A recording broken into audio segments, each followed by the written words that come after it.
మనల్ని ఎవరు కాదంటారు, మేము అడుగుతాంగా. ఒకవేళ తప్పు చేస్తే అటువైపు కూడా తప్పు ఉంటే ఖచ్చితంగా తప్పుని ఎత్తు చూపుతాంగా. మేము అన్బయాస్ ఉంటాం, మాకేం బయాస్ అవసరం లేదు. లేదు సార్, అది వేరే కేసు అవుతుంది కదా శ్రీనివాస్ గారు, మనకి సంబంధం లేదు.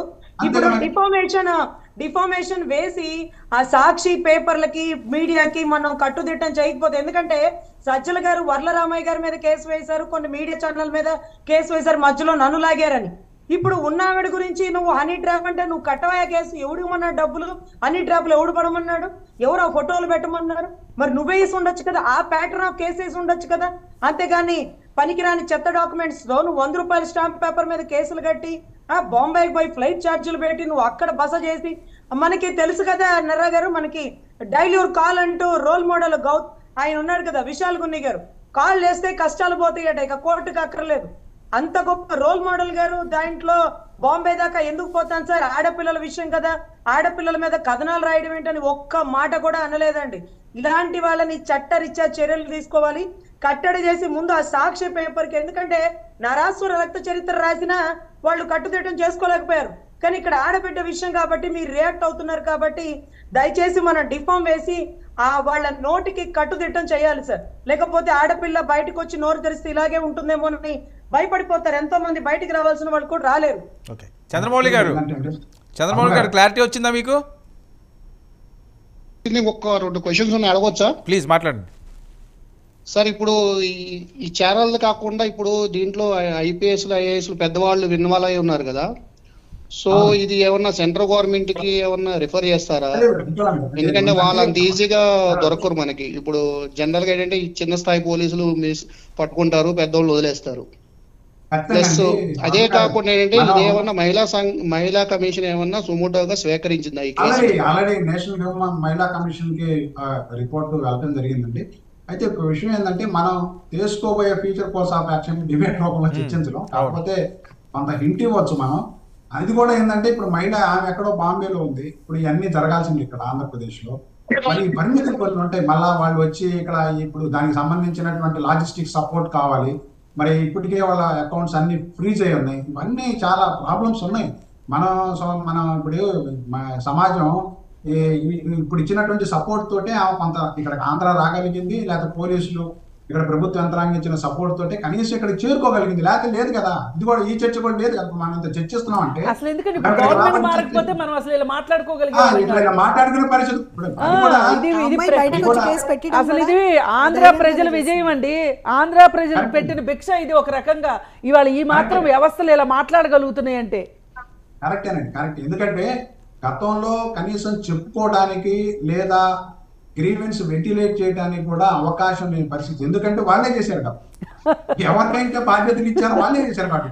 నేను మీకు ఒక చిన్న ఉదాహరణ చెప్తాను. వాళ్ళు బయటికి రాగానే కండిషన్ రిలాక్సేషన్ అయిపోయిన వెంటనే అప్పుడు ఉన్నటువంటి రాణా గారికి మా జూనియర్ ఇచ్చి ఈ అమ్మాయిని ఇచ్చి పంపించాం ఆయన దగ్గరికి. కేసు తీసేయాలి, ఇది ఫాల్స్ కేసు అని చెప్పేసి ఒక రిపోర్ట్ ఇచ్చాం డీజీకి, అదేవిధంగా హైయర్ అఫీషియల్స్ అందరికీ రిపోర్ట్ ఇచ్చాం. దాంట్లో అనేక వివరాలు రాశాం, ఎందుకు ఇది ఫాల్స్ కేసు అనేటువంటిది కూడా వివరాలు రాశాం. రాస్తే ఎంత విచిత్రమో చెప్పంటారు. ఆయన అపాయింట్మెంట్ తీసుకున్నాం ఇక్కడ నుంచి ఫోన్లో. ఆయన దగ్గరికి వీళ్ళు వెళ్ళే లోపలనే ఈ కేసును ఇన్వెస్టిగేషన్ చేసే పోలీస్ ఆఫీసర్లు అందరూ అక్కడ ప్రత్యక్షం. ఏం చేయాలి మరి బాధితులు చెప్పండి, మీరు ఏం చేయాలి బాధితులు? ఇవన్నీ చాలా చేసామండి. ఆమె వెళ్ళి 1 ఆగస్టు 2024 బాంబేలో వాళ్ళు ఉండే చోట కేసు పెట్టింది. మా ఇంటిని ఇల్లీగల్ గా సెట్ చేశారు, మమ్మల్ని ఇల్లీగల్ గా అరెస్ట్ చేశారు. అది ఇంతవరకు రిజిస్టర్ కాదు. ఆ రిపోర్ట్ కూడా నా దగ్గర కాపీ ఉంది. చాలా చేసాం దీని కనుక, ఇంకా చాలా జరిగింది. అయితే ఇవన్నీ ఏంటంటే మీడియాలో అనవసరంగా మనం ఏంటంటే ప్రతిదీ డిస్కస్ చేసి వాళ్ళకు ఉన్నటువంటి రైట్స్ ని ప్రివెంట్ చేయకూడదు. కొన్ని వద్దు శ్రీనివాస్ గారు ఆవిడకి న్యాయం జరగాలని అందరూ కోరుకుంటున్నారు. ఇందులో ఏమైనా టెక్నికల్ అంశాలు ఉన్నా చెప్పకూడని ఉన్నా మీరు ఏమి డిస్కస్ చేయాల్సిన అవసరం లేదు. తెలిసే రోజు ఖచ్చితంగా తెలుస్తుంది. ఒక చక్కటి ఉదాహరణ ఏంటంటే, రాణా గారిని అందరూ వెళ్ళి కలిశారు. నేను ఒక 3 జూనియర్స్ నుంచి లాయర్స్ నుంచి పంపించాను. ఆమె వెళ్ళి కలిసింది. ఆమెతో పర్సనల్ గా కూడా రాణా మాట్లాడాడు. మాట్లాడి ఆయన చెప్పేది ఏంటంటే, పెద్దోళ్ళతో నీకు ఎందుకమ్మా, పెద్దోళ్ళతో నీకెందుకు, అంటే డబ్బున్నోళ్ళ రాజకీయ నాయకులు. ఇందులో రాజకీయ నాయకుల పాత్ర ఏంటి శ్రీనివాస్ గారు? ఏమన్నా లీక్లు ఏమైనా వచ్చినాయా? సార్ ఏంటంటే, సార్ నిన్న మొన్న తరచి నన్ను ఈ ప్రశ్నలు అడుగుతా ఉన్నాడు. సార్ ఇంకా మీ పేరు రాయాల సజ్జల గారు సంతోషించండి. Let me answer. సో ఒకటి ఏంటంటే న్యాయవాదిగా లీగల్ సపోర్ట్ ఎంతవరకు చేయాలో అంతవరకు చేస్తాం. ఎంత పెద్దలైన ఈ సీతారామాంజలి మీద గతంలో మేము క్రిమినల్ కేసు పెట్టి హైదరాబాద్ లో బోల్డ్ ఉన్నాయండి మహిళలు వేధించిన కేసులు. మమ్మల్ని అడిగితే చెప్తాం ఇక్కడ హైదరాబాద్ లో. గుంటూరు ఎస్పీగా ఉన్నప్పుడు ఆయన చేసిన సివిల్ పంచాయతీలు, ఆయన చేసిన ఘనకార్యాల మీద ఇక్కడ క్రిమినల్ కేసులు పెట్టారు. కాబట్టి వ్యవస్థలో ఎంత పెద్దవారని చట్టం చాలా గొప్పదండి. చట్టానికి చాలా పవర్స్ ఉన్నాయి. వీళ్ళు చట్టంలో ఒక భాగం మాత్రమే. కాబట్టి మిగతా భాగాలు, మిగతా వింగ్స్ చక్కగా పనిచేస్తే ఎర్రింగ్ అఫీషియల్స్ ఎవడైనా సమాధానం చెప్తారు. అయితే ఇక్కడ మనం గమనించాల్సింది ఏంటంటే బాధితులు ముందుకు రావాలి. ఇప్పుడు వాళ్ళు ఏంటంటే ఏం చెబితే మేమైతే అంటారు. ఇప్పుడు ఆ అమ్మాయి చెప్పడానికి ముందుకు వస్తే వాళ్ళ మదర్ అంటుంది ఇవన్నీ ఎందుకు చెబుతాం అంటారు. ఇలాంటి లాజిస్టిక్ ప్రాబ్లమ్స్ కొన్ని ఉన్నాయి. ఎందుకంటే వాళ్ళు చెబితే మళ్ళీ రేపు వాళ్ళు మనుగడ సాధిస్తారా, లేకపోతే వాళ్ళకి ఆ ఫ్యామిలీకి ఎవరు ఇప్పుడు మనం మాట్లాడుతున్నాం, మనం మోరల్ గా సపోర్ట్ చేస్తున్నాం, మనం ఎవరు వాళ్ళ దగ్గర పోయి ఉండలేక వాళ్ళ బాధ్యతలు వాళ్ళకి ఉన్నాయిగా. మనం ఏం చేయగలుగుతాం.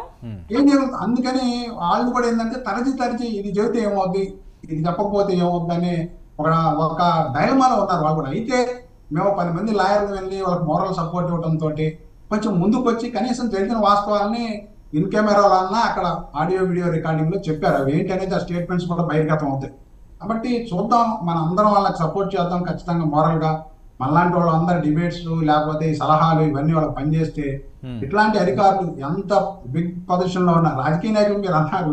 ఇప్పుడు ఒకటి ఏంటంటే ఇన్వెస్టిగేషన్ లో తేలాలి. ఇప్పుడు నేను చెప్పాను అనుకోండి, ముందే ప్రీమెచ్యూర్ అవుతారు. కాబట్టి ఇన్వెస్టిగేషన్ లో వస్తాయి. దాని వెనక ఏందనేది కాల్ డేటా ప్రిజర్వ్ చేయమని ఇప్పటికే లెటర్లు ఇచ్చాం. అట్లానే వీడియో ఏదైతే ఇప్పుడు వీళ్ళని పోలీస్ కమాండెంట్ ఆఫీస్ లో 5 రోజులు విచారించినప్పుడు అక్కడ సీసీ కెమెరాలు ఉన్నాయి, వాటిని ప్రిజర్వ్ చేయమని ఇచ్చాం. ఇంకా 6 నెలలు కాలేదు కాబట్టి ఇవన్నీ ఉన్నాయి. ఖచ్చితంగా అన్ని ఇప్పుడు మీరు ఏదైనా సలహాలు ఉంటే చెప్పండి, లేదా ప్రజలు ఏదైనా సలహాలు ఉంటే చెప్పండి. ఖచ్చితంగా వాటి